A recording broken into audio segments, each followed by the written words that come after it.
Ladies and gentlemen, welcome to MALDEF's Los Angeles 2024 Awards Gala. We thank our sponsors for their generous support. Adobe, Verizon, Airbnb, McGuire Woods, the California Community Foundation, AALRR, Atkinson, Anderson, Loya, Raud, and Romo, Mike Beller and Christine Brigaliano, Sidley,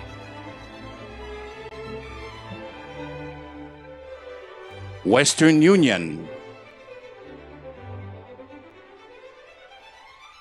the Amundsen Foundation,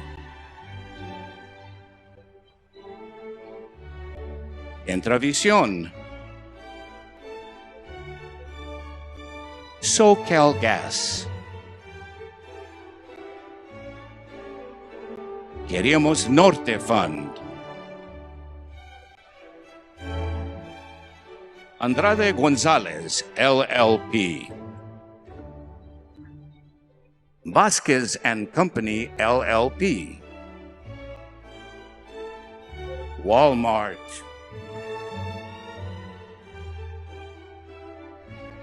AFT, Education, Healthcare, Public Services, UC Davis School of Law,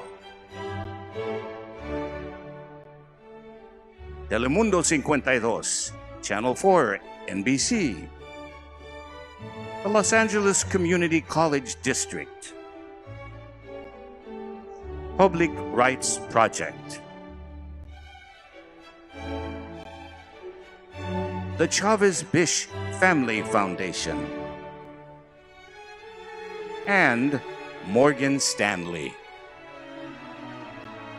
MALDEF is pleased to present this short video from our National Gala sponsor, Verizon. I met William in the 6th grade. From the beginning, he wanted to explore things. My first time witnessing the Verizon Innovative Learning Program, Mr. Gonzalez put a robot in my hand. He could speak, but he still didn't have that confidence. For the City of the Future project, we presented what we would want Compton to be like. These are ideas that are coming from them. We're not just like moving away from the community, but actually going in and helping the community. We have hope. Now is the time to think about the future.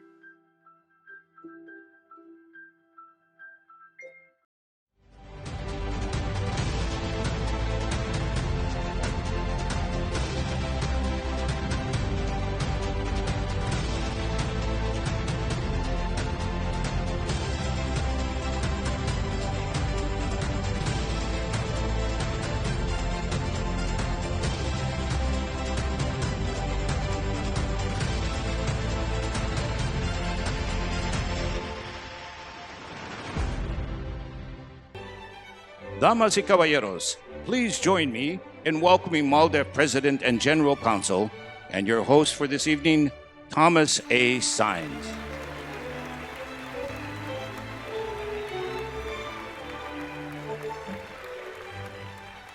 Good evening, ladies and gentlemen. Thank you so much for joining us tonight. Obviously, it's an important evening for so many of us, as many of you have let me know in the course of our reception. I, as you all I hope are aware, am not just your MC, but had the great honor of serving as MALDEF's President and General Counsel for 15 years.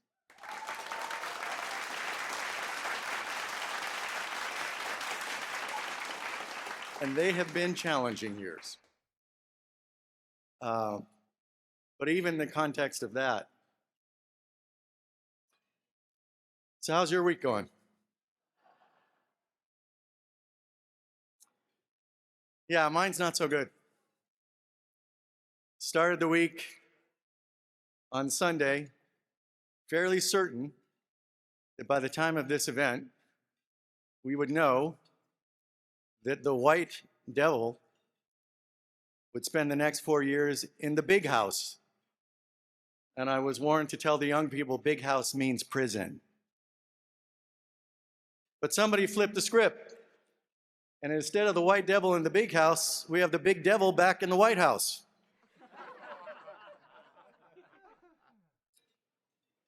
That's not a good week.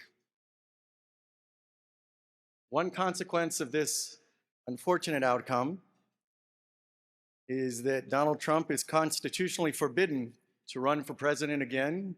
He is therefore never to be a future candidate, and therefore, MALDEF, as a 501c3 organization, for us, the gloves are off.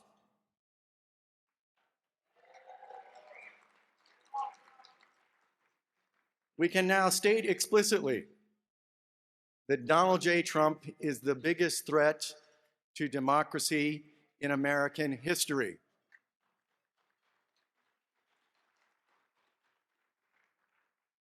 That Donald J. Trump is irrefutably the worst president in American history.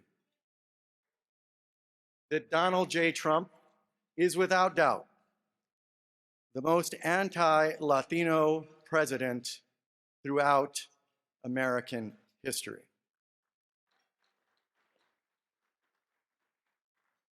We know the devil that we face because we survived 4 years of his quote unquote leadership before, characterized by chaos, corruption, and the worst, most negative, most divisive rhetoric that we have heard in many, many years. I know that there may be a few kids in the audience, and I am not generally known for my use in public of profanity, but I feel the need, and I invite those of you so inclined to join me, because the only possible reaction to this week's developments is, what the fuck?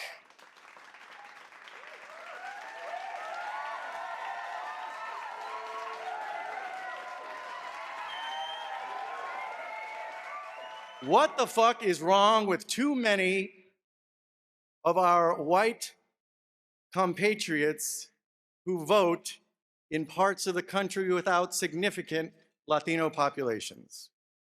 What the fuck is wrong with our own community to have voted in what the polls suggest are unprecedented numbers for someone who has called us the worst possible epithets? Here's a little word to some of our colleagues and family members. If the man calls you bad hombres, he's not your friend.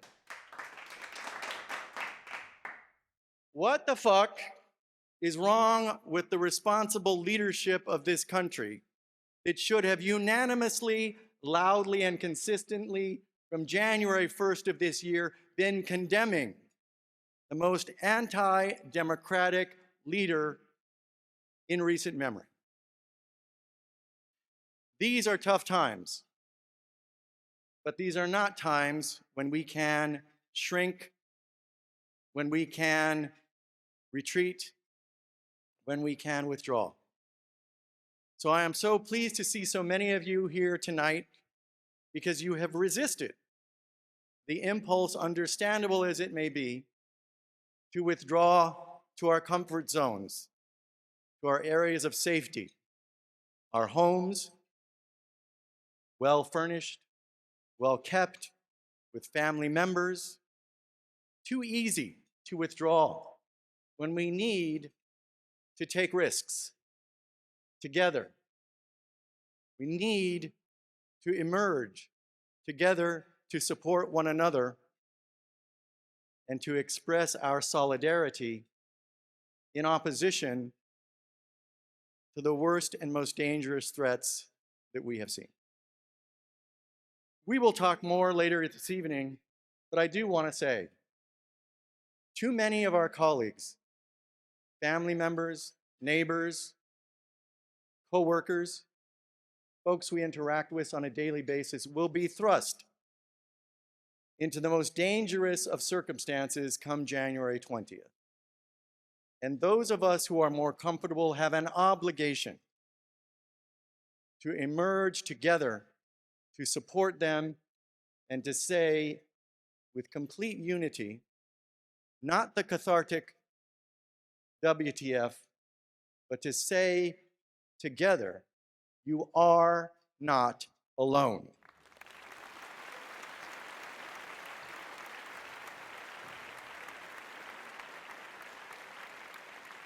Of one thing I am completely convinced.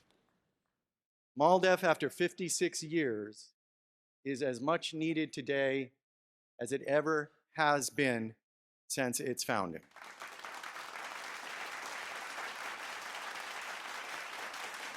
And we approach our work with the strength and the inspiration of great history. And so I want to begin tonight by acknowledging two of my mentors, the two longest serving leaders of MALDEF in the past, who are both here tonight. Their solidarity is noted and appreciated. Please join me in thanking for their history-making foundation of our future work. Ambassador Vilma Martinez, President and General Counsel of MALDEF from 1973 to 1982.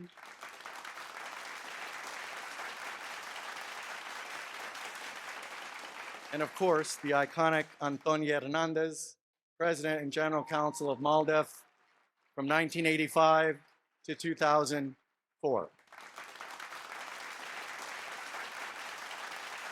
We are here not just to plan our future efforts, but also to celebrate the history, the goals, the mission of MALDEF.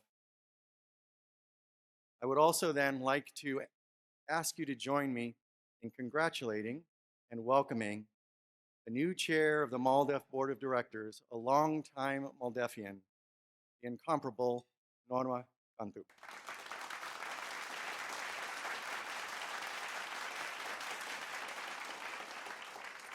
I cannot think of someone better to lead our board in the perilous times to come. I would also like to extend a special thank you to our national sponsors, Adobe and Verizon, our co-chair, Airbnb, and our legal chairs, McGuire Woods and the California Community Foundation.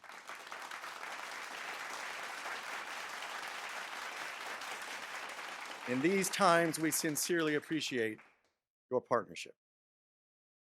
We have a tremendous program tonight planned many months ago prior to our knowledge of this week's happenings. A tremendous program of amazing honorees, each of whom has devoted their lives and continues to devote their lives to a shared mission of promoting a greater United States for all of us, especially for our large, growing, and increasingly pivotal Latino community. As you all know, MALDEF opened its doors in 1968, creating a legal organization to promote the civil rights of all Latinos living in the United States, regardless of status, regardless of gender, regardless of sexual orientation, regardless of the many attributes that are currently being abused to divide us. We are an organization for all Latinos living in the United States. And we are proud to be known today as the Latino legal voice for civil rights in America. We have done our work in the courts, in the halls of Congress and state and local legislatures to create and to force new laws and policies with wide-ranging impact for the Latino community and for the betterment of our nation as a whole. We work to secure the right to a meaningful vote, to equal educational opportunity, to a non-discriminatory workforce, and to fairness and justice in every endeavor across the nation. This, of course, includes MALDEF's formidable 1982 Supreme Court victory in Plyler versus Doe, which continues to guarantee, without exception, the right to a free K-12 education for all children in our country, regardless of immigration status.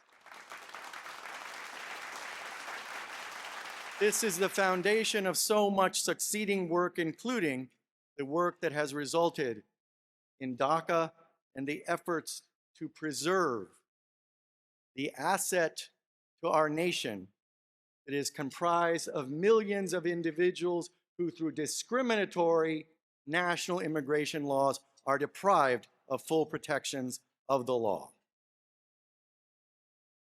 Consistent with this history, we honor this evening 3 individuals who have made immeasurable contributions, united by a commitment to the principles of equality and fairness for all. I now have the pleasure of introducing MALDEF's first esteemed honoree this evening, the Honorable Grace Napolitano.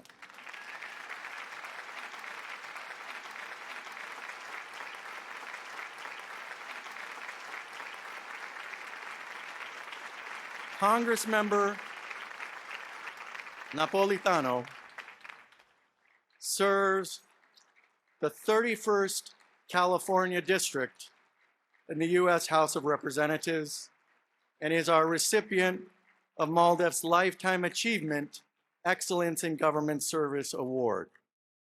Let me give you her brief bio.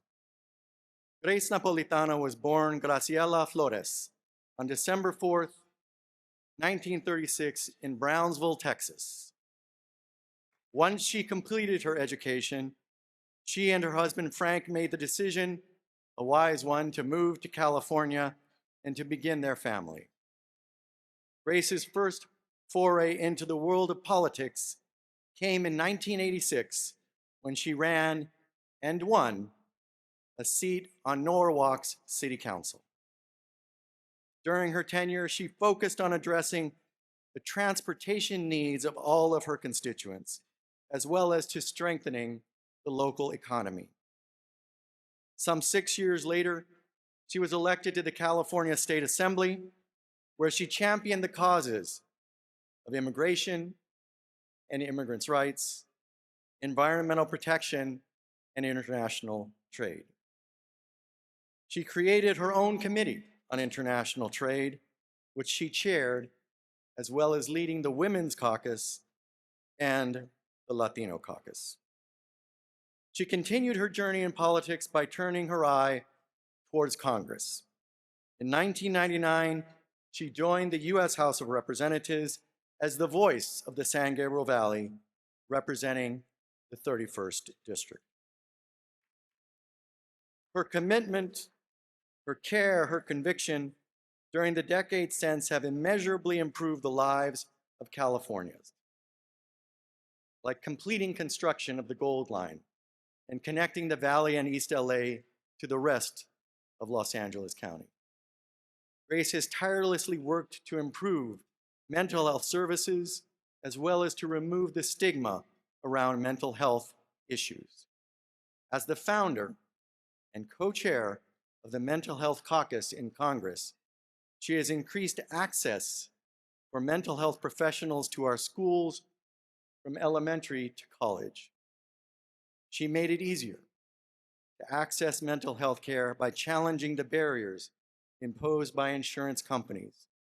She fought to ensure greater funding for our Hispanic-serving institutions in order to increase the number of Latino college students, and she worked tirelessly to provide a place for dreamers and other immigrants by fighting for immigration reform. Her steadfast commitment and outspoken voice in Congress will be missed as she officially retires early next year. She leaves behind an extraordinary legacy in the form of all the many lives her work has touched. Please join me in taking a look at the video profile MALDEF created for Grace Napolitano's award this evening.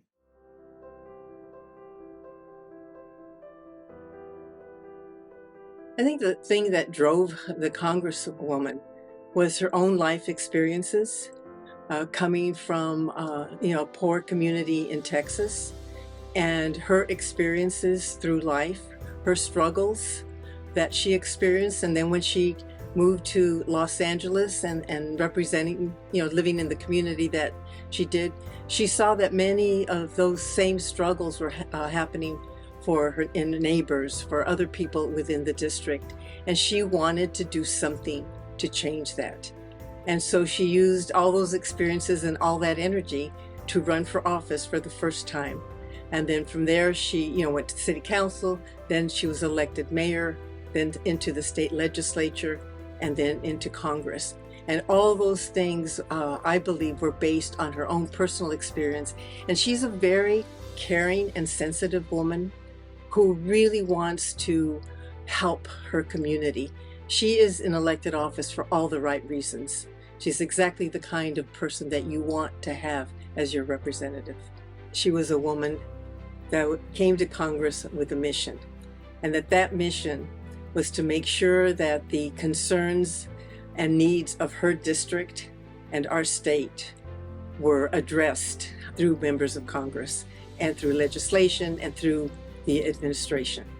I think that the Congresswoman, that her actions began with people, and her single act of welcoming an intern has resulted in that intern becoming a mayor. Her single act of talking to me when I was in my 30s led to the path to where I sit today as chairman of Metropolitan. So I think that she identifies people that she believes have an inherent gift, and then she empowers those individuals to fulfill that. And so many of us, I think, are the embodiment of her commitment to our own work. And I think all of the alumni from the Grace Napolitano House of Leadership will tell you she's never far from our minds. My first impression was, what a lovable human being. I mean, I don't use the word love a lot. I mean, I'm a guy who doesn't, but it's really hard not to love Grace Napolitano because she has this great warmth and a kindness and a desire to get things done, a desire to help people make sure that opportunity exists for all. And that's really the thing is ensuring that we can create opportunity for people is something that should drive all of us, and that's one of the big drivers for Grace. For me, the single act is what she's just done in helping us build this memorial on the National Mall in Washington, D.C. that will recognize journalists who've died while in pursuit of truth and to celebrate the First Amendment to the U.S. Constitution. I met a lot of people, but this one is very special. It's her humildad, the humbleness that she has in order to treat people, but the compassion and the sensitivity that she has for any human being. That's the part that, always she do it with the heart, not to have political, knowledge, not to get political, oh, she's doing it. She do it because she's coming from the heart. And that, I don't think we have a price for this kind of event that she do. It's beyond that. When people do things with the heart, I think it's for everyone will notice that this is something coming from really, really, really, really for something that you believe and is in your heart. The overall tenor of Grace's accomplishment is that probably no one has contributed more to programs that will lead to our resiliency and sustainability through climate change. She identified recycled water as one of the principal strategies. People were skeptical at the beginning. There were a few agencies that were, in many respects, reluctant because of the old toilet to tap moniker. That was overcome because of her tenacity and her ability to get hundreds of millions of dollars for projects all over California and eventually all over the United States. We also are now going to be entering a new era where we may be using water that's produced out of our sanitation facilities to replenish our groundwater basins, which are depleting. So she's had a vision that has given us the credibility, for example, to do things in Northern California where we import water, where we wouldn't be as trusted if we hadn't done the foundational things that Grace enabled us to do. She is a pioneer in climate change in much the same manner that people like William Mulholland and others were the pioneers when California first began to get populated in the early 1900s. She's helped to lead the pathway so that we'll have water resiliency for the next 100 years. I think Grace's legacy is that she accomplished so much for her constituents, for the country, and that she was someone who her constituents could take a great deal of pride in, because she was not only a strong and determined worker on behalf of her constituents, but she was a woman who was kind, she was generous, and she was also, very important, a very ethical member of Congress.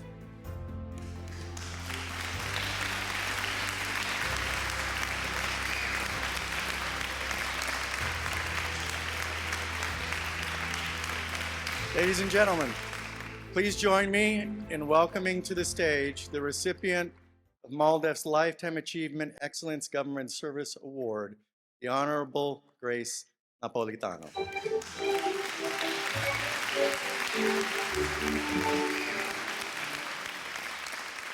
Thank you very much. It's wonderful to be here with everybody. And I've met so many of my old friends. Thank you for the great award. On behalf of the 31st District constituents, colleagues, friends, staff, and family, I thank you. And I want to introduce my sons, Fred, Edward, my daughter-in-law, Norma, my Chief of Staff, Joe Sheehy, and my Assistant Chief of Staff. Where are you? You're in here somewhere. Thank you. You know, we don't do things alone. You have good staff to work with you, and Joseph has been with me over 20 years. I thank you, and I'm sincerely humbled and proud to be receiving this Lifetime Achievement Award, but I also want to congratulate the other recipients. Robert Vargas, it's a pleasure, sir, and thank you for all the work you've done. It's beautiful murals, the Valenzuela murals. And Leticia Salcedo, thank you for your advocacy. Congratulations, ma'am. President Thomas Sanz, thank you very much for this very heartwarming honor. It is truly a pleasure for me to be here. I commend you and everybody in MALDEF for all you do throughout the years, defending the rights of all Latinos in the United States, regardless of where they come from. And you have done so brilliantly for decades. I have worked since the age of 12 for everything I have achieved. I'm a high school graduate, so nobody expected me to go this far.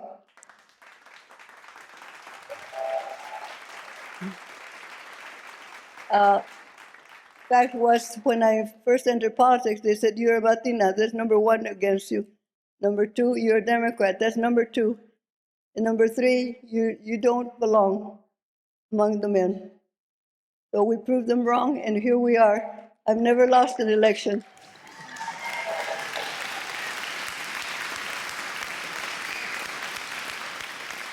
I believed in myself and was helped and mentored by many people who believed in me. And Lucille Roybal Allard was a good friend of mine. He is a tremendous leader. I must thank her, Congressman Dreyer, my good friend, Senor Luis Garcia on mental health, and the chair of Metropolitan Water District, Ana Ortega, and my Congressional Hispanic Caucus and other congressional colleagues for their support, friendship, and leadership. They all have had a part in my career. So I thank them very much, and I thank you. Thank you very much, sir. It's a pleasure. Thank you, Congresswoman, for dedicating your life to serving and advocating for the Latino and broader communities. You are indeed an inspiration to us all. As you all know, the work that MALDEF has done and does depends on the sacrifice, the dedication, and the wisdom of so many staff members across the country, representing courageous clients day in and day out as they pursue our mission to use the law to better our nation for all. It is now my pleasure to welcome to the stage one of those staff leaders, our Los Angeles Regional Counsel, Ernest Herrera.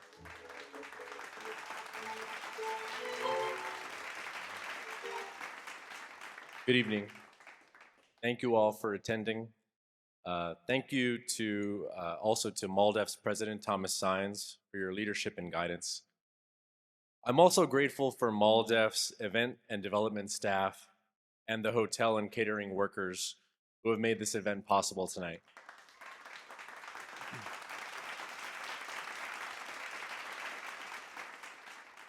In the last few weeks, political leaders and the media have created a variety of narratives about Latinas and Latinos. Some describe Latinas and Latinos as criminals.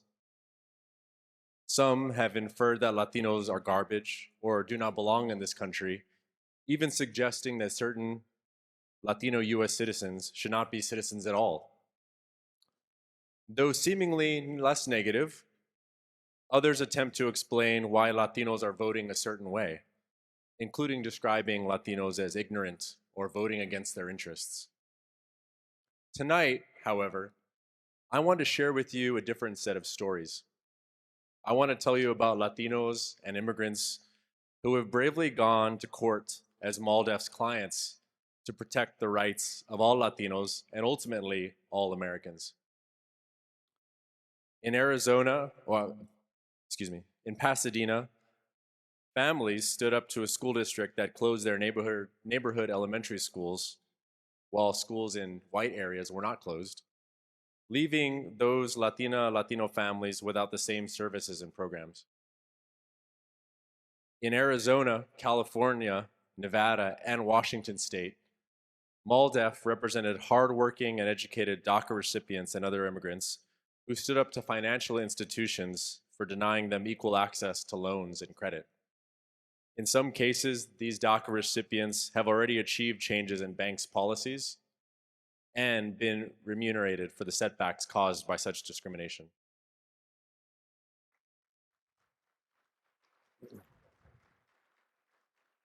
Again, in Arizona, Latino-led organizations that register Latinos to vote fought a discriminatory law that would improperly remove Latinos from the state voter rolls. They've been successful so far, and we're defending that win in the Ninth Circuit. In Washington State, Latino voters won, for the first time, a state legislative district in which they have the opportunity to elect candidates of their choice to the state legislature. And Washington takes a little bit longer to count their votes, but it's looking good for the Latino candidates of choice there. They're in Yakima. In Los Angeles, a Latino fruit vendor went to court against a man who assaulted and yelled slurs at him. A public defender attorney stood up to a county for failing to give Latinos equal promotion opportunities. In Las Vegas, an organization of undocumented workers, Arriba Las Vegas Worker Center, continued to fight against collaboration between the city jail and ICE to detain immigrants illegally. They're actually here tonight, Arriba Las Vegas Worker Center. Thank you. Go ahead and stand up. Thank you.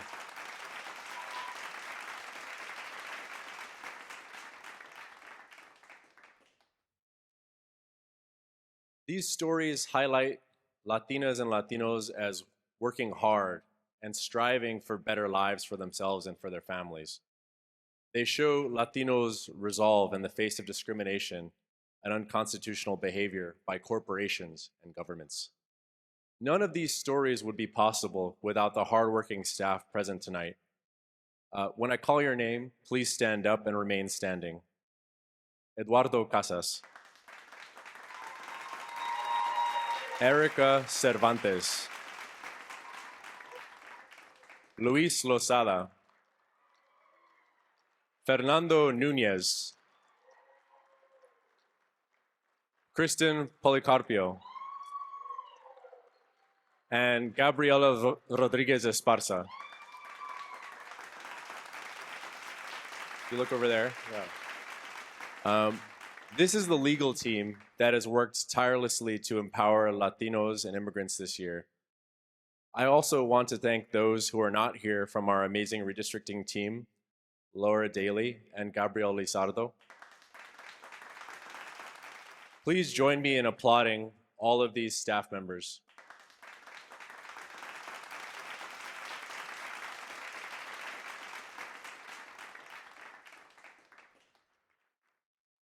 The coming years will undoubtedly be difficult because of the presidential election results. Tom Sines mentioned we need to take risks. There are already people who take risks, as we've seen in these cases. In these cases, undocumented immigrants standing up to ICE, that is risky. In local governments that don't respect Latinos' voting rights, there are potential consequences and risks for governments that target them. Therefore, we already have our models for those who take risks. We have our staff members who work long hours to fight for those rights. So, however, therefore you can count on the Latinos I told you about tonight, on the legal team you met tonight, and on MALDEF as a whole to continue fighting. Your support will enable us to carry on and expand this work. We appreciate your dedication to our mission. And I'd like to thank one more group of people, our building staff at MALDEF, who keep us working in a beautiful, safe building and keeping us safe every day.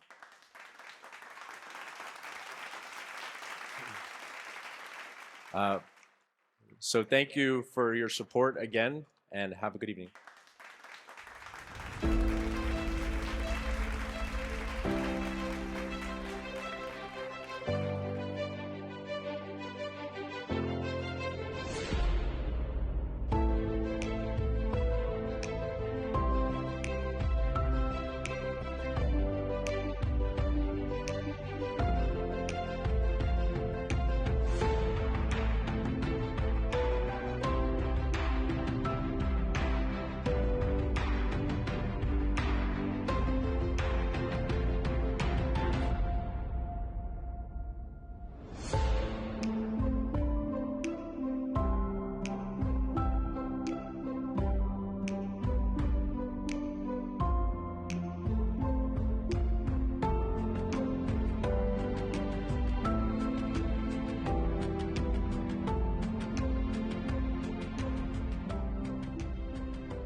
It is now with great pleasure that I introduce our next honoree this evening, the renowned muralist and accomplished artist, Robert Vargas.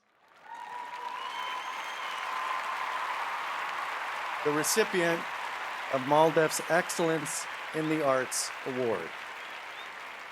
Now, before I give you a small bio of Robert, I know he would not mind if I pause to ask you all for one moment of silence in remembrance of one of his recent mural subjects, an icon of the Los Angeles Latino community, Fernando Valenzuela. I, as a young high school student, remember Fernando Mania. I was, of course, a Dodger fan. But prior to Fernando, I was forced to choose my favorite players among people like Steve Garvey.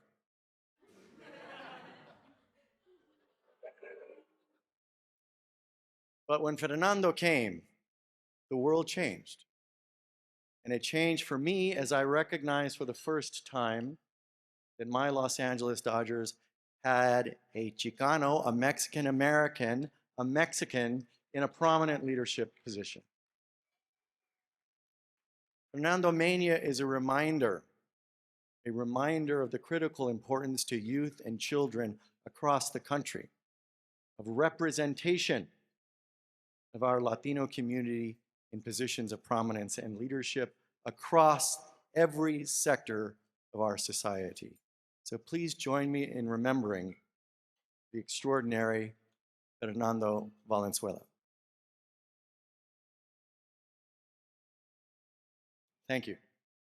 And thank you, Robert, for what you have done so timely, unfortunately, as it has occurred, to remember forever that iconic figure.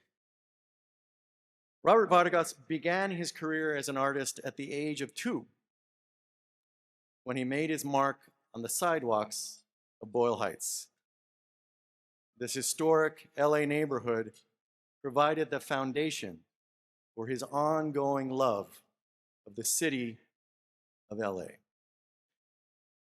Robert's mother helped to further encourage and support his artistic endeavors as he grew up. He cultivated his artistic skills at the LA County High School for the Arts and rounded out his education in fine arts at the Pratt Institute in Brooklyn, New York. Robert's signature style is larger-than-life murals, many of which have found a home in the LA skyline. You may be familiar with Our Lady of DTLA, located only a block away from MALDEF's historic LA headquarters.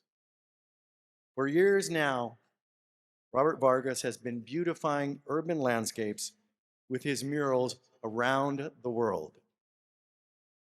However, he has stayed true to his deep roots and has been on an ongoing journey to make Los Angeles a more inclusive and representative art destination. Robert paints out in the open to make his art truly inclusive as he takes inspiration from the features and stories of those who pass by. For example, his mural Angelus on 5th and Hill depicts a homeless woman he met as inspiration for an angel. His work demonstrates his belief in the extraordinary power of art to transcend boundaries, borders. Robert generously shares his gift by fostering an artistic spirit in young students and up-and-coming artists of all backgrounds, mentoring students, scaling buildings. Either way, Robert has become a vital change agent in the communities of Los Angeles and throughout the world. Please join me in taking a look at a video tribute MALDEF produced for Robert Vargas.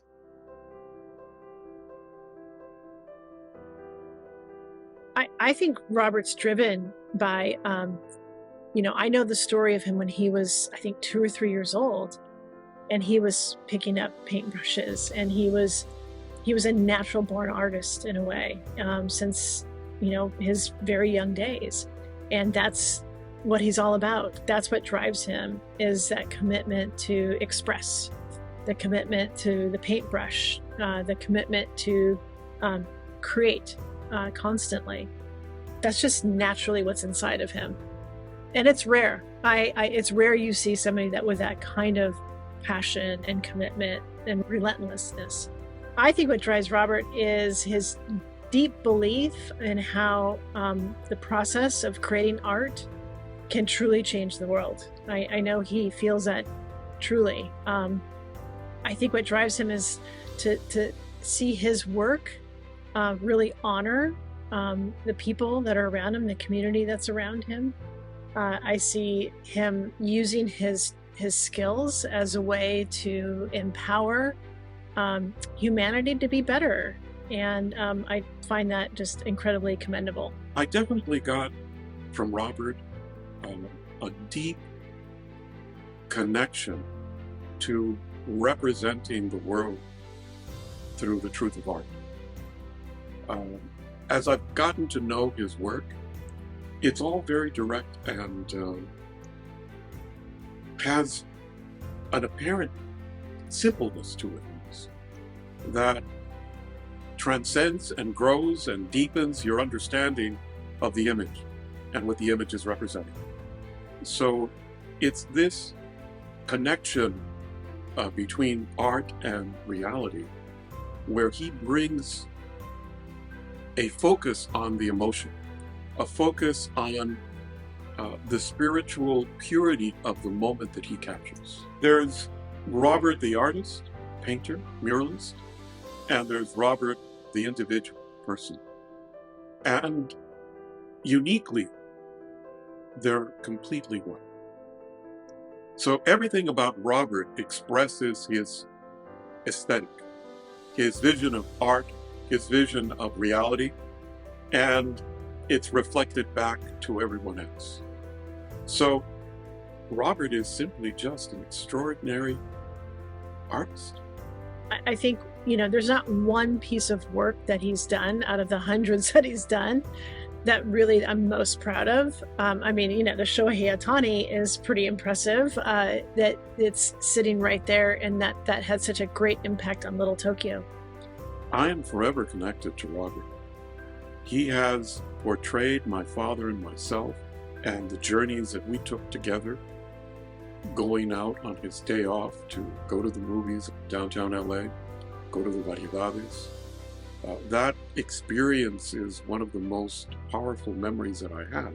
When I look at the image of my father and myself, they're remarkably simple. And in appreciating them, I realize that they're not simple, they're profound, because they pull me in and they evoke an emotion in me that awakens the longer that I look at the image. I met Robert at the beginning of this year, and very grateful that I did. Upon meeting him, he was very congenial, very nice, really a kind person, very humble and modest in his way. And I knew him as a tremendous muralist. I've hung around with Hockney, I've hung around with Robert Graham, I've hung around with Ed Moses, I've hung around with great artists in my lifetime. And all of a sudden, this kid from Boyle Heights comes out and becomes really one of the most prolific muralists and fine artists, because he could paint, paper, anything. But as far as murals are concerned, it was like he's on the same level with Diego Rivera or Tamayo Siqueiros, some of the greatest Mexican painters of all time. And he's right there. His work is masterful. I think his impact on Los Angeles, on his culture, monumental. People who will see Fernando and love Fernando Valenzuela, and there's millions of people from all over the world that really appreciated that young man. And but especially the Boyle Heights and the Mexican-American culture. He's one of them. I think Robert's legacy is going to be his unification of people in general. And that's really the truth of who he is. He doesn't just play the game. People say he walked the walk, he talked the talk. Well, he's much more than that. He documents it. He's a person of the people and the soul of society and humanity. Well, I think we're seeing his legacy around the city. I think as far as his work, his creative work, there's so much more I'm sure we're going to see from him in the years ahead. I think his legacy, though, is how he gives back.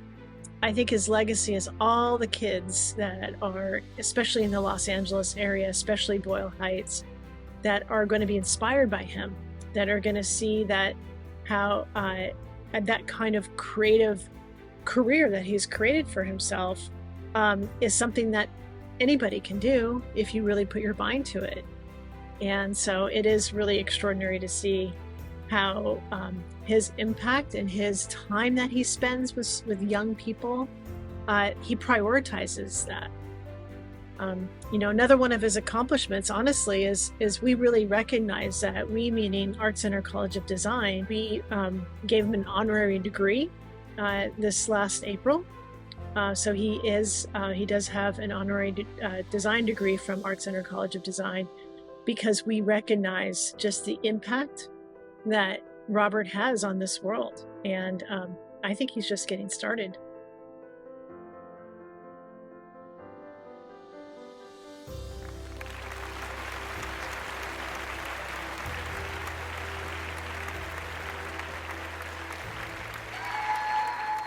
Ladies and gentlemen, please join me in welcoming to the stage the recipient of MALDEF's Excellence in the Arts Award, Robert Vargas.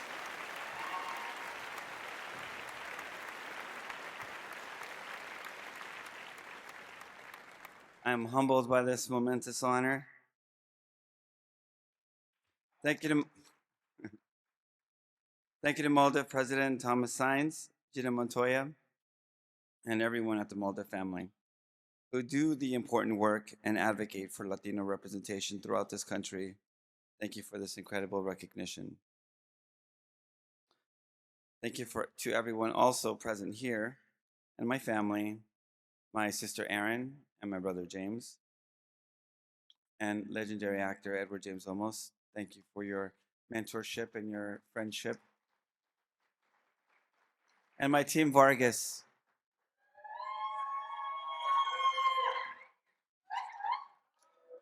And lastly, to my mother, thank you for recognizing my creativity early on and supporting it and believing in me. Most of all, thank you for letting me simply be me. You are and will always be my hero.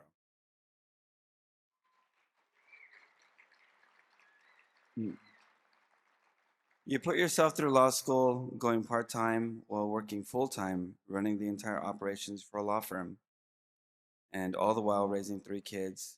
Watching you taught me accountability, work ethic, drive, and compassion. Many examples of your compassion and generosity for others less fortunate informed me at an early age, and I took those qualities on. Thank you, Mama. I love you.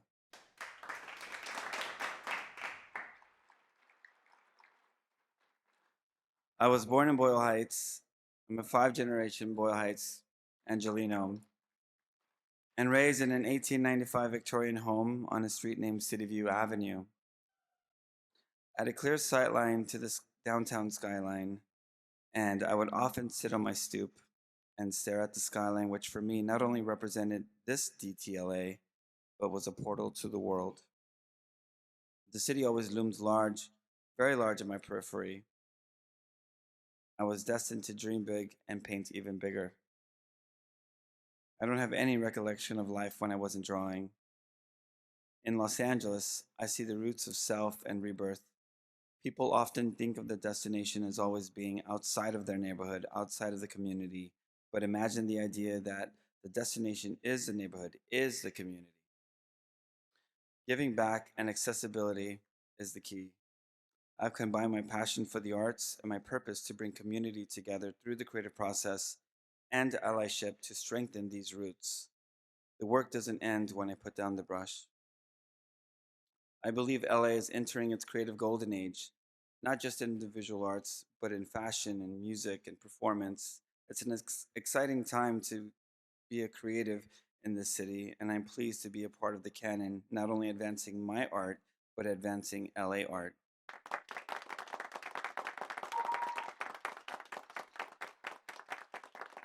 I've painted from Tokyo to Dubai, Paris to Melbourne, but when I create murals here at home in Los Angeles, I feel very parental. I've always felt that an artist has the ability to humanize the built environment and shape the way a city's history is written, just like the one I recently painted of Fernando Valenzuela in my beloved Boyle Heights.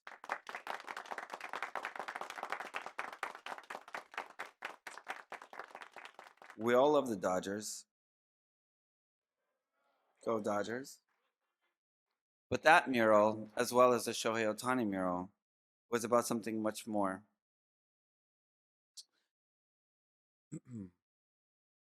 It's about bridging cultures. It's about representation, indigenous representation. Creating an image where the youth can see themselves larger than life and no que si se puede.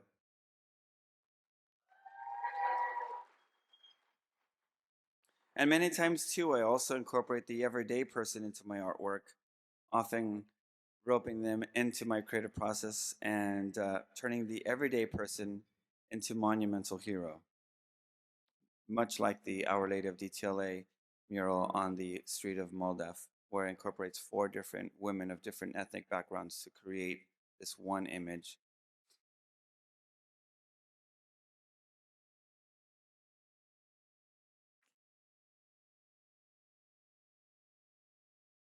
I'm going to continue to share my passion and my purpose with the world, bringing community together through the creative process for the greater good of humankind. Sometimes the real art is how we treat each other. Maybe art can save us. Thank you.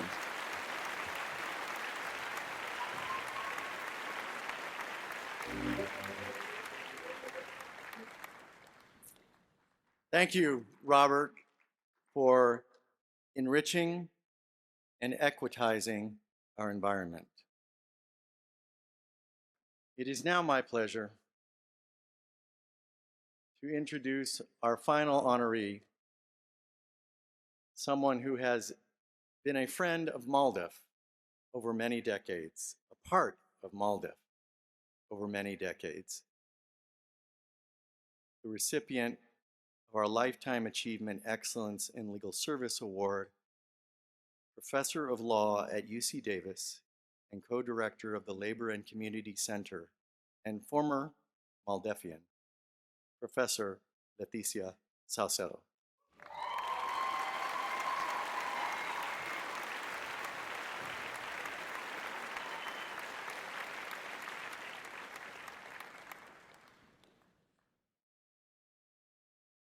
I know from personal experience that Leticia Salcedo has always fought for what she believes in.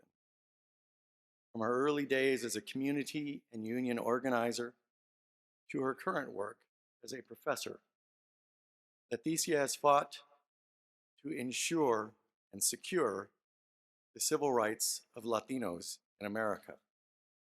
Her tenacity is something that shows up in all aspects of her career. She joined MALDEF's San Antonio office in 1999 as our second MALDEF Fried Frank Fellow. She honed her legal expertise while tackling cases on behalf of MALDEF in education, employment, and immigrants' rights. She, as I said, was one of the very first MALDEF Fried Frank Fellows, enriching a partnership and ensuring its continuance to today. In 2003, unfortunately, Leticia left MALDEF to join academia as a professor of law at the William S. Boyd School of Law at the University of Nevada, Las Vegas. Her classes focus particularly on immigration law and the challenges faced in this increasingly important field. She has also made several strides in the world of legal research through her focus on the intersection of immigration issues and labor rights. Her writings have been published by Washington University Law Review, Notre Dame Law Review, North Carolina Law Review, and many more. In July 2010, Leticia left UNLV to join the University of California Davis School of Law as a professor and a Martin Luther King Jr. Hall Research Scholar. She has been able to continue her research in employment and labor law, as well as the working conditions faced by immigrants of all statuses. Her insight, her genius, and her legal strategy is vital, has been vital to moving the law forward. In 2021, I am proud to say that Leticia split her time between UC Davis and MALDEF when she was brought on as our visiting National Senior Counsel. The two positions allowed her to help guide the lawyers of today and mold the law students and lawyers of tomorrow.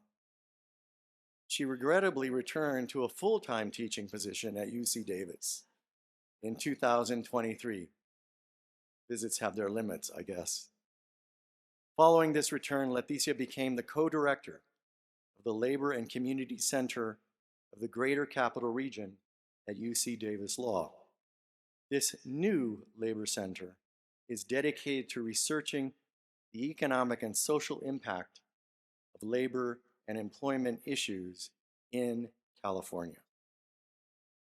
We look forward to seeing the tremendous breakthroughs that Leticia is already creating for the future. Now, please join me in watching the video created as a tribute to Leticia Salcedo.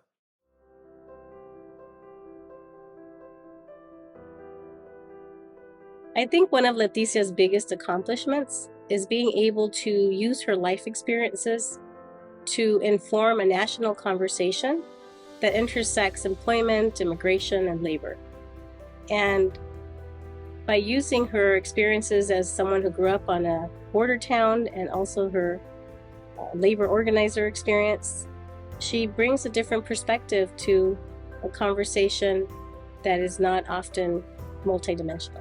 You know, she was an attorney, and then she decided to pursue a legal career as an academic, which is not an easy jump. And she was a very good lawyer, and when she decided to pursue the academic legal career, she became a stellar professor. She has case books that she's written. So I think her ability to be great in one field and then to go and switch and become just as good in academia, while at the same time, she's never stopped practicing law. It's an incredible accomplishment to have those three pillars that she stands on. I actually am most proud of Leticia in the ways that she is able to be a human being in each space that she occupies. It's not, I mean, there are obvious achievements that I can point to, but more than anything, I think is the fact that in the spaces that she occupies, she remains deeply connected to the people that she's around, and is uplifting those people as she does her work. And so it's the relational, is the way that she brings people together that I think is something that is not obvious and should be recognized as a gift. I'm most proud of just Leticia's sustained effort in this area. Since the moment we met in law school, she's continued to fight for the rights of vulnerable populations. As a law student, she was doing that. As a law professor, she was doing that. At MALDEF, she was doing that. And just even most recently, I've asked her to serve as a special advisor on the American Bar Association's Commission on Hispanic Legal Rights and Responsibilities. And she immediately accepted that offer and stepped up and dove in to work on advocating for these types of issues, again, in a different context. And in one particular instance, I'll tell you, we are looking at the use of the term illegal immigrant on bar examinations. And we want to explore the possibility of having that removed from bar exams and being replaced with the term undocumented worker. And Leticia, I could just see her salivating and being excited about this idea. So she immediately said, I'm going to do some research. I'll provide it to you. I will work with you on getting this resolution through the ABA. And so we're in the process of doing that right now. And so I think her sustained effort over time is what I admire most about her. Among Letty's numerous accomplishments would be the creation of the Labor Center, the Labor and Community Center here at the law school. Really huge accomplishment when you kind of look at it from a system-wide perspective. The Labor Center here at the law school is the only one that's cited in a law school. Letty has everything to do with making that happen. And we can already see how impactful, even though the center hasn't even been around for very long, we only completed all of our hiring over the summer. There's already been so much work that it's been able to put out in the world. And Letty has been the powerhouse behind making that happen. I think most critically, Letty is driven by rigor and intellectual analysis. All of that stems from her love. She has a deep love for community, but in addition to that love, she's somehow able to translate that through her analysis of the law into impactful recommendations. How we might view immigration law in a more humane way. How we might consider the rights of workers who are non-citizens under the rubrics of employment and labor law, which usually provide protections to citizens, right? So she identifies for us the holes in the law, and I think identifying those holes and filling the gaps and offering her vision for the future is a pretty radical reimagining of the legal academy and legal infrastructures generally.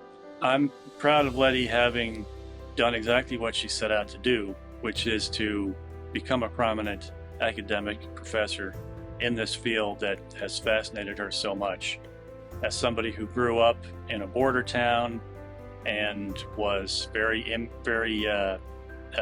personally aware of what happens in the border and wanting to be someone who can make a difference in terms of people crossing the border and how they're treated, I think it's fantastic that she's been able to devote her career to doing things as an academic that don't just help a person here and a person there, but establish principles that will have broader impact for the entire population of people who are going through that situation. I think Leticia's legacy is going to be that she was able to take, she's very knowledgeable about immigration law. I would say she's like, probably one of the most knowledgeable people in the country on immigration law. And at the same time, she is incredibly knowledgeable and creative about how to use labor rights and workers' rights. And then she's been able to bring those two things together and not just meld them, but meld them in a very creative way that has almost created a new body of law. And I think that'll be her legacy.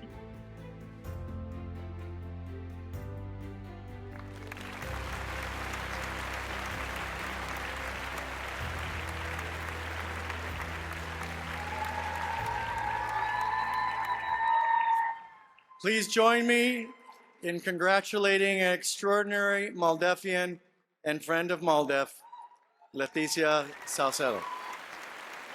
Thank you so much for this incredible honor. Thank you to MALDEF, the MALDEF leadership and staff, especially those of you who I worked with over my last 2 years as National Senior Counsel for the organization. I do want to give a special shout out to Tom Science. Tom has been my mentor, whether he wanted it or not, since I first joined MALDEF more than 20 years ago. I learned about leadership, about management, about mentorship, about patience. Okay, not patience. But most of all, about high quality advocacy from my experiences with Tom. And I'm always going to be grateful for our friendship. Tom called me when I was in academia more than 20 years. And he called me out of the blue and asked me if I was happy teaching torts and labor law at UC Davis. And he called me during the pandemic, so I'm sure he knew the answer. And he offered me the chance to get back into practice because although I was happy, I was feeling very isolated and basically isolated from practice. And I just didn't know if I knew anything about practice anymore.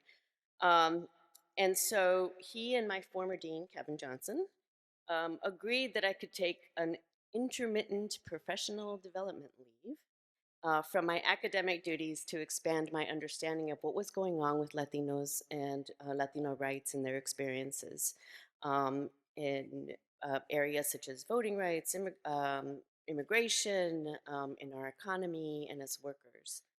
And so, by the way, intermittent professional development leave means I still have to teach. But I was, so I taught torts and also did MALDEF work.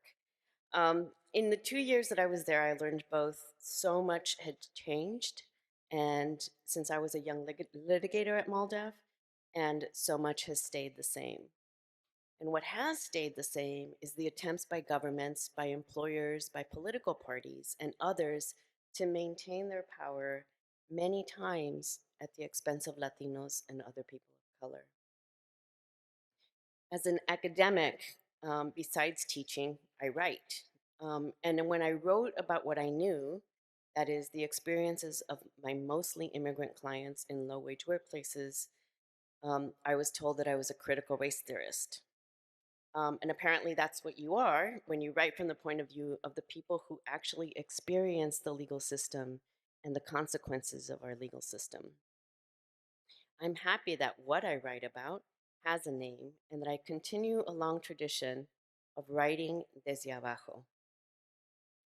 Now that I'm back in academia full time, I'm writing about my experiences at MALDEF and the ways that discrimination works today in our society. Banks refusing to give credit to non-citizens, for example, or workers emboldened by anti-immigrant rhetoric on social media to slur and harass their Latino co-workers, or even government policies that withhold employment authorization to immigrant workers that were once considered our essential workers during the COVID pandemic.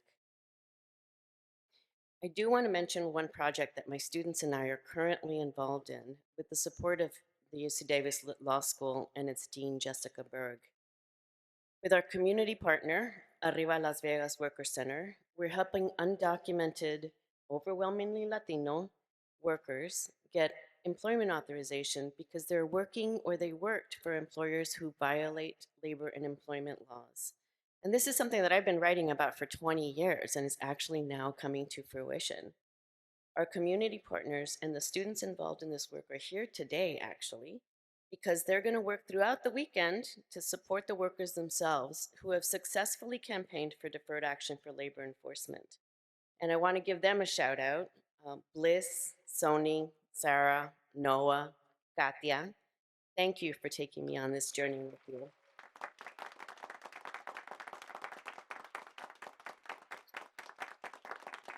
The rest of you that are in the audience, I welcome you to join us this weekend. I, for one, am grateful after the results of the election this week that we can answer the what's next question by getting back into the work at the front lines with a group of people actively trying to figure out the answer to that question. It's this type of work at the intersection of social justice and legal innovation that organizations like MALDEF and institutions like UC Davis have allowed me the freedom to pursue throughout my legal career. I'm deeply grateful for that freedom and for the ability it gives me to continue to highlight the work of Latino communities fighting to defend their rights throughout our country. Yesterday, as I was doom scrolling and listening to podcasts, and the leader of this Gala campaign reached out to her team, and she sent the following message that I want to read to you because I think it captures how I think about the coming days. She said, quote, "It's okay to cry. It's okay to be mad, and to take time today, tomorrow, next week, and next month. Your feelings are valid and will likely come in waves. The blame game will be starting soon. Media and the Democrats will start to blame certain groups for their loss, to blame Black voters, Latino voters, etc. The Democratic Party is responsible for poor campaign decisions. It's not your fault. It's not our fault. Our communities are not to blame. We don't like it, we don't want it, but we've been here before and we've been through difficult moments. Hard times are coming, but our strength is within our community. We know how to fight. We know how to organize. I want to leave you with a sentiment that, again, I heard yesterday while I was doom scrolling and podcasting, listening to podcasts, in one of the many podcast stories that are analyzing the effects of yesterday's election. First, we grieve. Then we figure out how to protect the vulnerable and speak the truth. I feel like that's the lesson MALDEF has instilled in me so many years ago, that was repeated in my last stint at MALDEF, and one I hope to continue to pass on to my students for years to come. Thank you again for this recognition.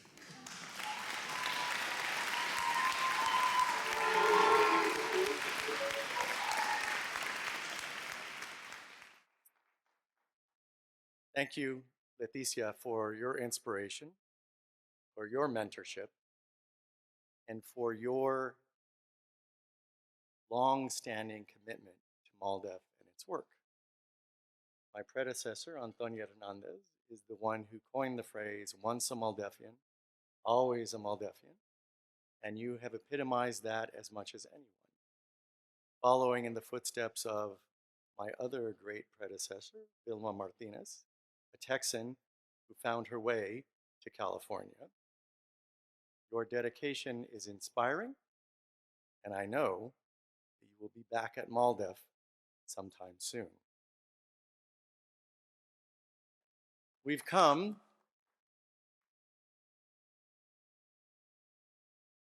to the end of our evening, when I have traditionally provided some of my thoughts.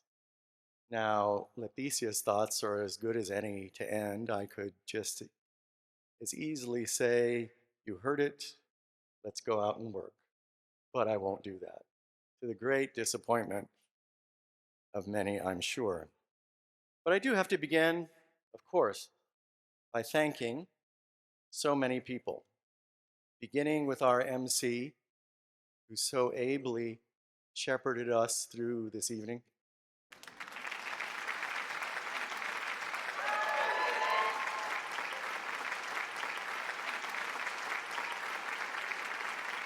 All right, I'm glad you followed with the applause, or else I would have had to say, WTF again.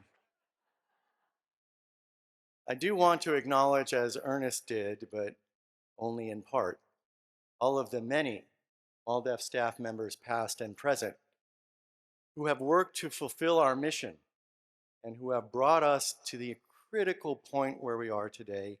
Let me ask all of MALDEF staff, present and from the past, to please stand and accept our acknowledgement for your incredible work.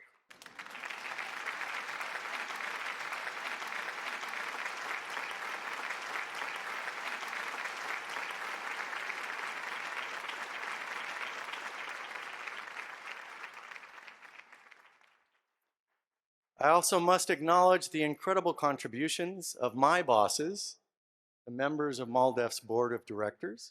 We have both past and several present members of the board. We will be meeting tomorrow morning as the board of directors to talk about MALDEF's future. The board members have contributed in so many ways over the years. I want to ask all of them, past and present, to also please stand and accept the acknowledgement and gratitude of all of us for your leadership.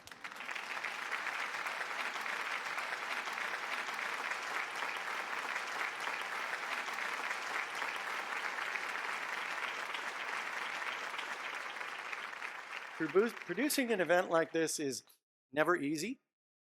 It's even less easy in the context of today, but we had an enjoyable evening, a respite from the grief cycles that many of us are experiencing. And I want to acknowledge those who have produced tonight: Gina Montoya, Jessica Barona, Destiny Cortez, Jose Delgado, Jose Montoya Orozco, and all of the others who contributed to a successful gala tonight.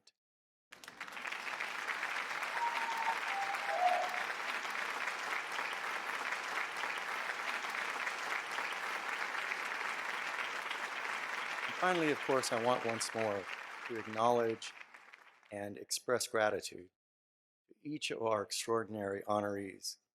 It would have been perfectly reasonable for any one of you or all of you to say, in light of what happened on Tuesday, I just can't do it. But you stuck with us, you recognize the importance of our coming together, and you recognize that your public commitment to your ongoing work is an inspiration and an important, critical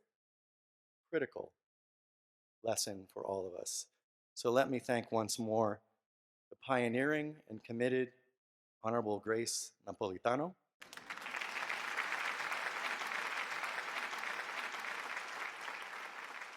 gifted and inspirational Robert Vargas,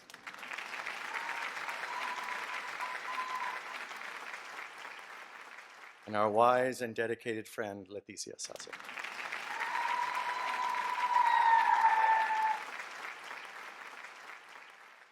Yesterday, so many of us experienced sensations of shell shock, anger, frustration, confusion, and sadness. So many of us, myself included, did expect to have the white devil in the big house, not the big devil in the White House, but we were disappointed. I will say that what I come away from Tuesday's result with is the deep-seated commitment that this election has confirmed, for anyone who needed it to be confirmed, the critical importance of the Latino community to the future of our nation.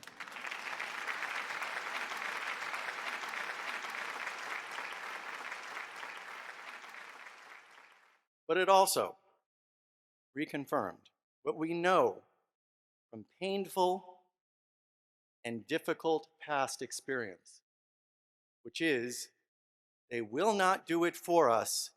We will have to do it for ourselves.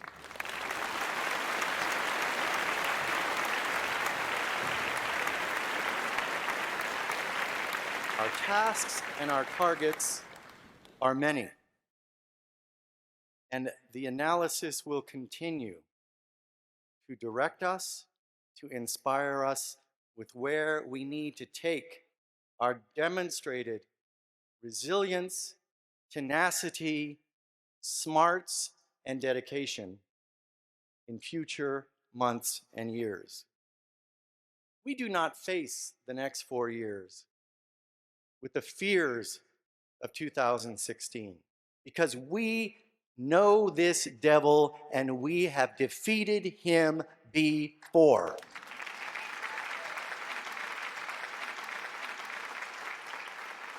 We not only survived, but thrived after 4 years of the grifter in chief.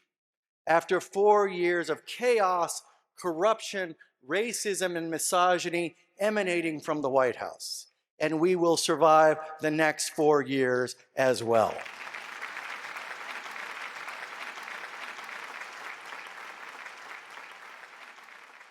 As I said, the targets of our tasks are many. They are not on one side of the political aisle at all. Indeed, it did occur to me that one of the many ways that Joe Biden disserved the Latino community, perhaps the major way, was by not bringing in a competent and thorough limpia for the White House to keep the devil from getting back there. But we start with Donald Trump himself. If the exit polls tell us anything, it is that regrettably and perhaps with some amount of shame, Donald Trump should consider Latino voters a part of his constituency. Now, as shameful as that may be for us in this room, and more about that later, it should mean that an egomaniac with no future re-election, who therefore should focus on history, should recognize his responsibility to tone down the anti-Latino rhetoric that so viciously characterized his first term. You got some of our votes. You need to end the demonization and dehumanization.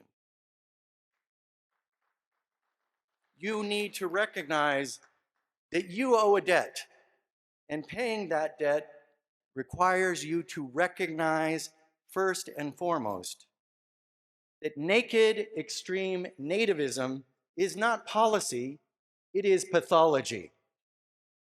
Pathology to be corrected by removing it entirely from the White House. We need you to recognize that equity and inclusion is a critical element of our national future, and your assaults on it are grounded in white supremacy. Specifically, Project 2025 and its stated goal of eliminating disparate impact. The foundational legal theory that says significant racial disparities are inherently suspect regardless of their motivation. More specifically, regardless of the motivation that you may prove, significant racial disparities must be eliminated. Failing to recognize the illegitimacy of such significant racial disparities experienced most extremely by our Latino community with the highest levels of underrepresentation in leadership in every sector of our society. Failing to recognize that and to address it as a pathology is nothing but racism in polite disguise.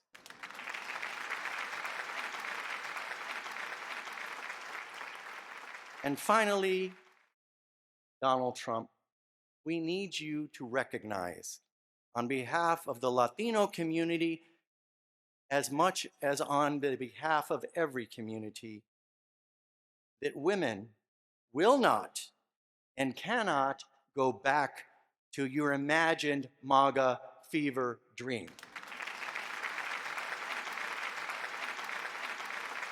We join voices across the country and even within your household to say you must protect reproductive choice and the opportunity of our society to enjoy the enlightened leadership and committed dedication of women from across the entire country.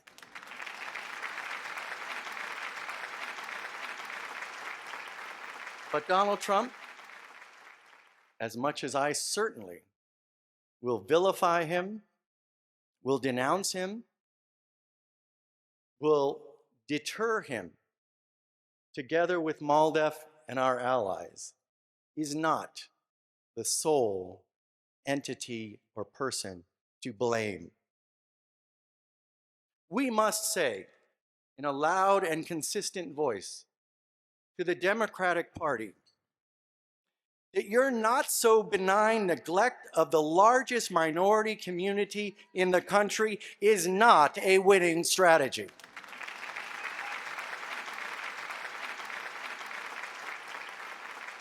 When you exclude us from leadership, when you underrepresent us in every endeavor, when you refuse to even acknowledge that we are a substantial, unified, racial community, you cannot expect us to go to the polls and vote for you in gratitude for mistreatment.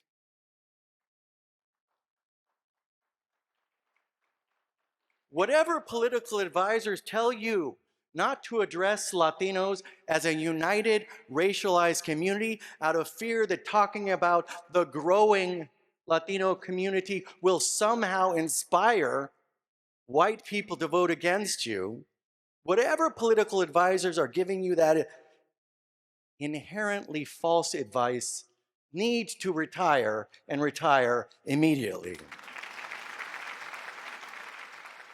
When you patronize us by only acknowledging us as a community with a party on Cinco de Mayo and one during Hispanic Heritage Month, you are disserving the progressive values you profess to believe in. We must, as a unified Latino community, demand from the Democratic Party leadership the fair share that we are entitled to, that we have earned, and that we must have in order to continue to save them from themselves. And I say that because whatever the vote was for Donald Trump, the Latino community ensured that Ruben Gallego will be the first Latino United States Senator from the state of Arizona. The Latino voting community ensured that Jackie Rosen will have another 6 years in the Senate representing the state of Nevada. We had nothing to do with your losing in Ohio and Montana and other states at the Senate level. You need to embrace us, and we will, as a matter of our deep, deep patriotism, demand fair share in the future.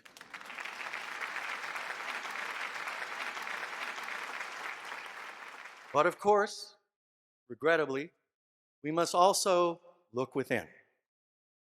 Misalignment is a real issue for our community as well as for other communities.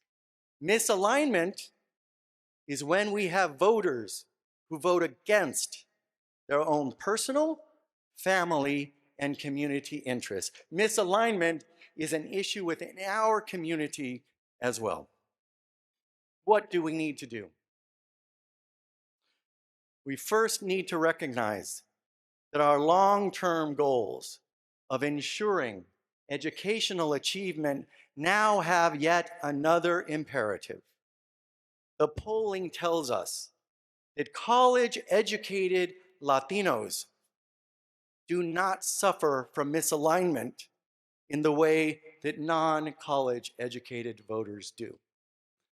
So we must redouble our efforts to ensure that college completion is a reality for Latinos and Latinas across the country. And yes, it is a particular problem for Latino males. We must commit to ensure that college completion becomes a constant and continual goal for everyone in the Latino community. I have had it with professions that somehow college degrees are less important than they used to be. If we got any message from Tuesday, it should be that that is false. We already face challenges from that horrific decision of June 2023 against Harvard and UNC in working toward college completion. We now must redouble our efforts in response, because it's not just about economic advancement. It's not just about the influence that regrettably comes with money in this country. It is now about ensuring that we vote for the progressive United States that we all know is necessary for our future.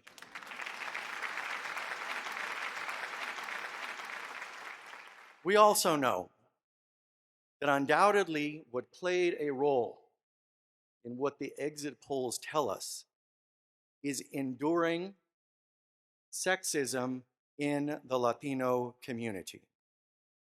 And we must reaffirm our commitment to rooting out the sexism that says a woman can't be in the White House. Mexico has a woman president. We are behind the times in this country. We have to make sure that at MALDEF we recommit to ensuring that sexism is rooted out as a danger to our political future.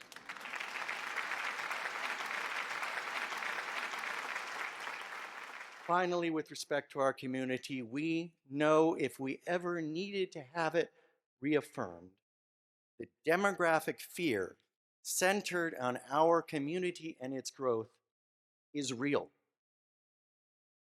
And because they won't do it, we must do it ourselves. We must commit to ensure that every American, white Americans, Black Americans, API Americans, every American understands that the growth of our community is not a threat to the future of the United States. It is a reaffirmation of our exceptionalism and our ability to thrive despite changing demographics in this country.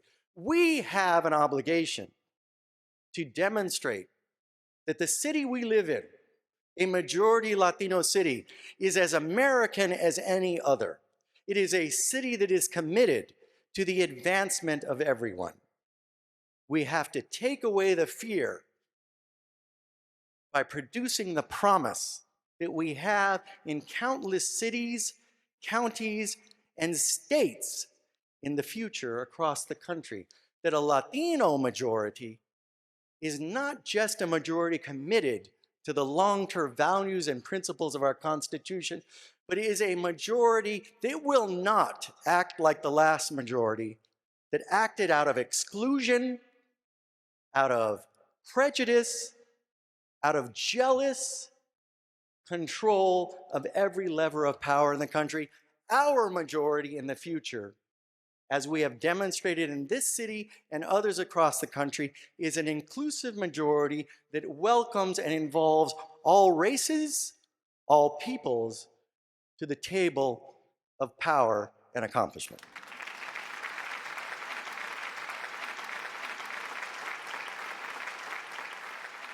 Finally, we must recognize that there are real powers, real enablers behind the success of the grifter in chief. You know their names. You know how they misused the power of money and influence to ensure that we are once again saddled with this devil in the White House. We must start tomorrow to hold these people accountable. And that means using not just the power of the law, the power of demonstration, but the power of money, the power of consumers, to ensure that we hold the enablers accountable for what they have done, and more important, prevent them from saddling us with a Donald Trump in the future. I will be working with the board to ensure that MALDEF is doing its part to do all of these things and more. We also know the final consideration that Tuesday's result was a victory of lies and disinformation over truth and reality. We know that too many in our community and in other communities were misled by the constant, ongoing infusion of lies in this campaign.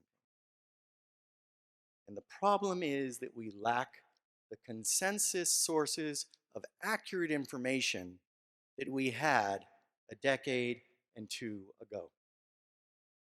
There are efforts to address this, but what I will ask the board tomorrow to think about is, what is MALDEF's role in ensuring that our community has an accessible and accurate source of information to prevent the future Donald Trumps from producing the great grift of lying to gain the White House. Now, 8 years ago, I was accustomed, many occasions, talk about how the Latino community would ensure that Donald Trump's tenure in office would not be as damaging as it was anticipated. And we all succeeded in that endeavor. There is no wall on the southern border. All of the anti-immigrant rhetoric has not resulted in any significant diminution of the contributions by our immigrant brothers and sisters to our economy and our society, despite the 4 years of Donald Trump. I was accustomed 8 years ago to recognize that his ego and that of the enablers suggested that Donald Trump, because of his lack of political experience, his lack of political knowledge, his frankly novelty candidacy in the middle of 2015, was some force of nature. That rhetoric will be amped up in the months to come. His tremendous comeback, his return to power, despite his guilt of numerous crimes. He will be depicted as some unnatural, some extraordinary, rather, force of nature. And I was accustomed 8 years ago to say, I viewed him as Hurricane Donald. Why a hurricane? Because hurricanes are chaotic, they're erratic. You see them going for one target, and they veer in a moment to another. But the other thing about hurricanes is that we can prepare for them. We can, as a community, board up the windows and doors, sandbag the streets and highways, and come together to resist a hurricane. And I was accustomed to saying, and I will end tonight with the same, that through our communal efforts, we can turn Hurricane Donald into a tropical storm and ultimately nothing but a few orange showers. That is our goal, and we will achieve that goal with the help of all of you and our allies across the country and demanding fairness and equality for all. Thank you.